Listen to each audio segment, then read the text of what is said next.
Good morning, everyone. Okay, so now we're going to move on to case number 2. So case number 2 is a 35-year-old male. He presents to the emergency department with 12 months of headache. So the headache is intermittent. On examination tonight, he is afebrile. He has a normal neuro exam. And it's notable to say that he's had 6 emergency department visits for the same thing in the past 2 months. He's also had 2 negative head CTs that you have in your records. And the resident presents the case to you and says, you know what, I really think what this guy needs is a lumbar puncture to rule out cocci meningitis. So you think, I don't know, is this lumbar puncture really necessary? Maybe I should go evaluate the patient myself. So you grab the interpreter phone and you walk in the room and you talk with the patient for a little while. He tells you a little bit about the headache, and then you say, so what's been going on with your life? How have you been feeling, recently overall? And so as it turns out, the headache actually started when he arrived from El Salvador 12 months ago. And he tells you the story about how he arrived from El Salvador. So he and his brother had owned a tire repair shop in San Salvador. And there was a gang that would come by the shop and ask them for money on a regular basis. So one night, the gang came by, his brother was working, and they didn't have any money. So the gang stabbed the brother and left him there to die. And at that point, your patient decided it was too unsafe for him to stay. He decided to come to the United States. Since then, his family continues to receive threats. And so your patient says, I've had a lot of nightmares. I really can't stop thinking about this. I have anxiety all the time. But I really can't get a counselor because I don't have any money and I don't have any health insurance. In addition to that, I'm running out of money. My savings is gone. So I went to a notario. And I asked the notario to help me, apply for asylum.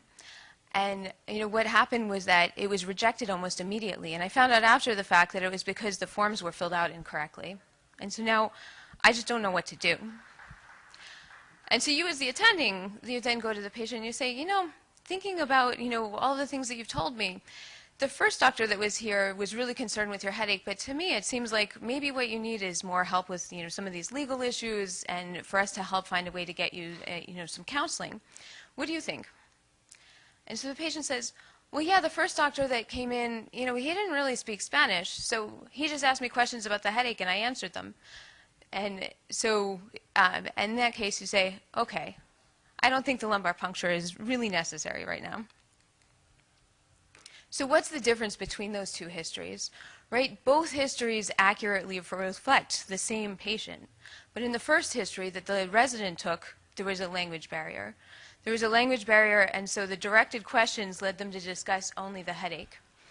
And so, when we talk about quality care for limited English proficiency patients, the first thing is to try to break down that communication barrier.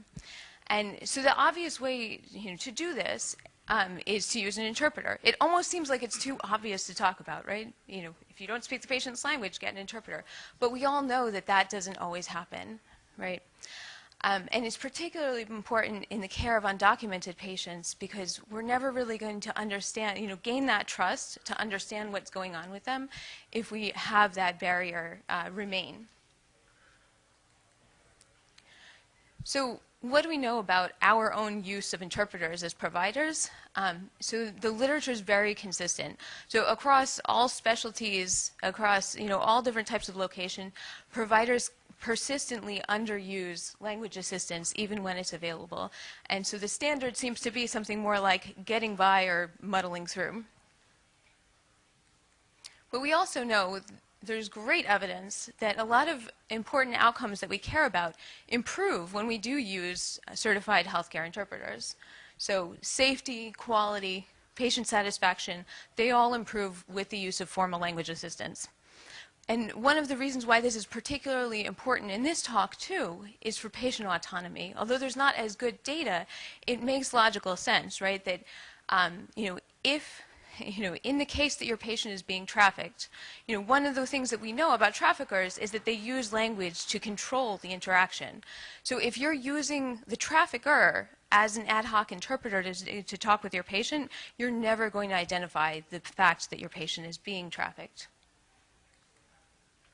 And beyond that, there's also a legal framework that we have to remember about. So the legal framework for a patient's right to language assistance comes from Title VI of the 1964 Civil Rights Act, which says that no person shall, on the grounds of race, color, or national origin, be excluded from participation in, be denied the benefits of, or be subjected to discrimination under any program or activity receiving federal assistance.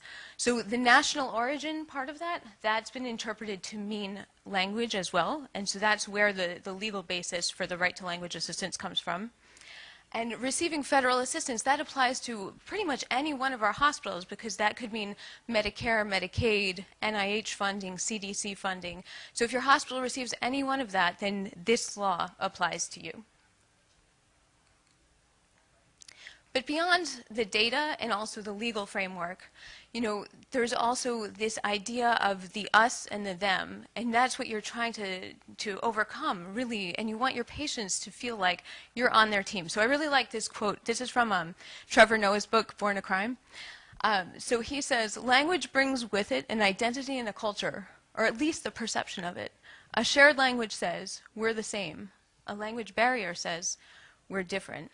So in thinking about how your patients perceive you, when they're in the situation in the emergency department, when they're thinking, you know, should I trust in this provider to tell them what's really going on with me? If there's a language barrier there, you can't build that trust that's necessary. So in terms of best practices, so thinking about providing quality care for undocumented patients, it begins with formal language assistance. And so in terms of best practices in the emergency department, make it a point to know your patient's preferred language before you enter the room. Because one of the things that happens is you walk in the room without the interpreter, then you identify that they're limited English proficiency, and then the patient feels like they have to say, oh no, it's okay, because like they're putting you out of your way to go get an interpreter. So just find out beforehand, look in the chart so that when you walk in the room, you're already prepared. Okay, use a certified healthcare interpreter, not an ad hoc interpreter. Document that you did that, and remember that communication happens at the end of the encounter as well as the beginning. So the other thing that we know about our own use of interpreters is that when we do use them, we tend to use them only at the beginning of the interaction, because that's when we need the information. We need to extract the information from the patient in order to understand what's going on. But it's equally important to to communication and to the patient's overall health and their ability to adhere to your treatment plan, that at the end of the interaction, too, you need to bring the formal language assistance back so that they understand what their diagnosis and treatment plan is supposed to be. And then finally, I just want to recognize that language assistance alone does not make up communication, right? There's other elements that are necessary as well, particularly cultural competence, cultural humility, and also usable health information, meaning providing information that's at the appropriate level of health literacy for your patient. So it's only when you add language assistance to these other elements that true bidirectional communication can take place. But I focused in this talk particularly on language assistance because if we're not speaking the same language, we can't even really begin to start understanding where our patient is at. Okay, so that's with regard to quality care for undocumented patients. Now I'm going to hand the mic over to Dr. Schneberk.